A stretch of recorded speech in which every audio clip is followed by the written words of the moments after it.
Welcome back to the Trades Network Show, broadcasting worldwide from Davos, Switzerland.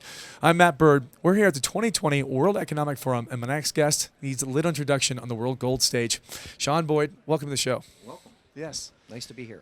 Sean, you've been in the gold industry for quite some time. Rumor and news has it you're up to some stuff in the Arctic. You're breaking new ground. You've always broken new ground within the resource industry.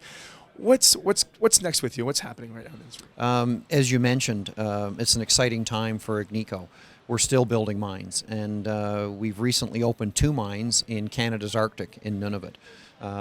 This will drive our production over 2 million ounces, so it's an important part of our business. But I think what we're most excited about is that it's one of those unique places in the world where you can actually get business done from a mining perspective, and there's huge mineral potential.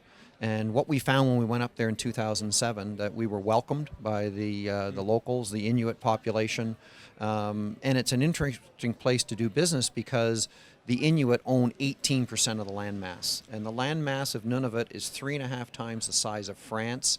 They selected that 18% based on its geological potential. They hired consultants. So the Inuit own the best rocks in Nunavut, so they're in the business of resource development, and it ties in perfectly to what's happening at this conference. This conference is focused on ESG, impact on environment, Yes. and we're able to make the case from a mining perspective where we're having positive impact. We're giving opportunity, we're providing jobs. The best social program is a job.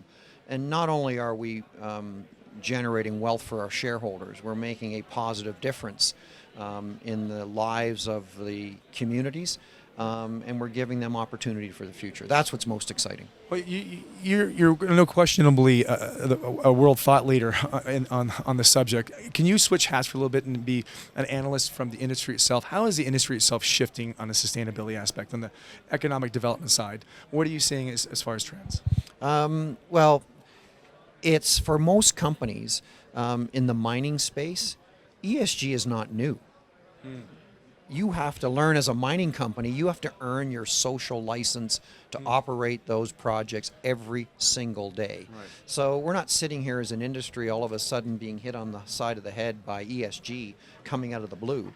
That's what we live with every single day. There's no question that there's bad actors in every industry, and unfortunately industries get tarred by the bad actors. But for the most part, one of the benefits of being a mine builder and a mine operator and going into remote parts of the world where there aren't really good opportunities is that you get to make those impacts and have those positive impacts. So we're here in Davos to tell that story because that story isn't well told and it needs to be told.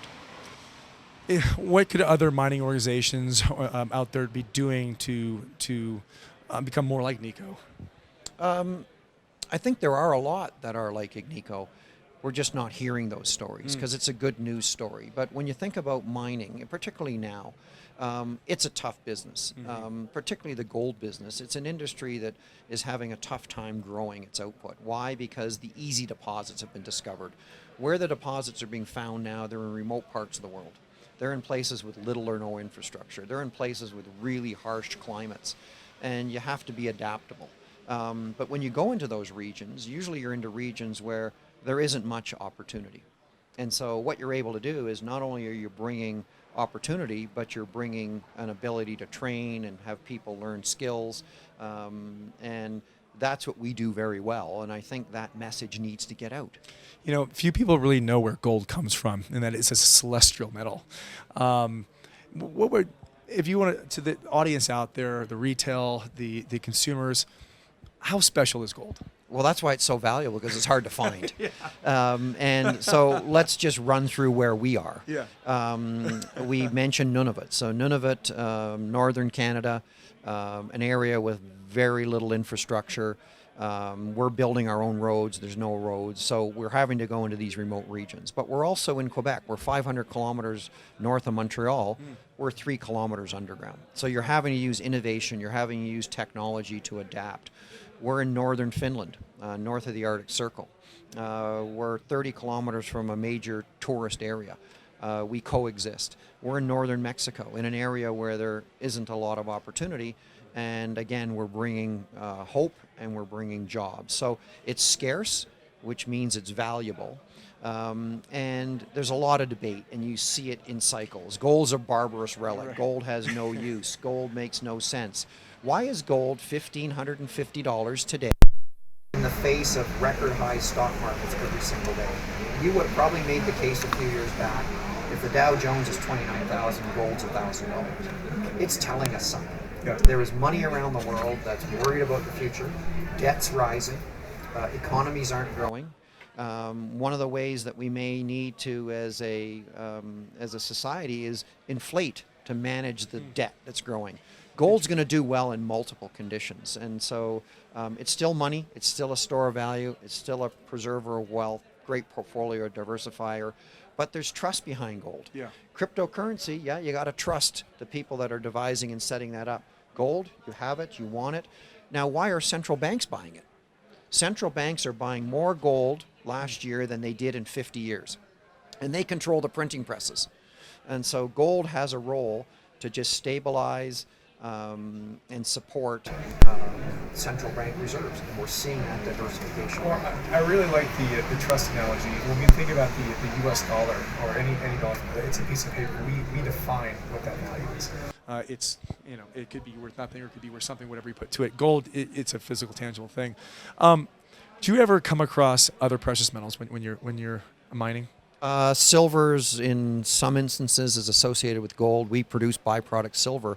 But not just that. We have a deposit in Quebec where we're producing byproduct copper and zinc with significant quantities of gold. So all deposits are different. That's what makes the industry so complex and so challenging. Well, listen, I know you're a busy guy. What's next for you on the tour here in Davos? I'll be heading home to Canada tomorrow. So we've been in Switzerland for 3 days and just touching base with a lot of our shareholders. We've got a really good following here in Europe. Why? Because the Europeans understand gold and understand its importance and like gold companies. And so we'll head back home to Canada. Put our year end to bed in a couple of weeks and keep drilling and keep growing this business. And just for the audience, now you're right now top 5 market cap? Yes, we are. Congratulations. Yeah, thank you very much. Sean Boyd, you're watching the Traders Network show for Equities News.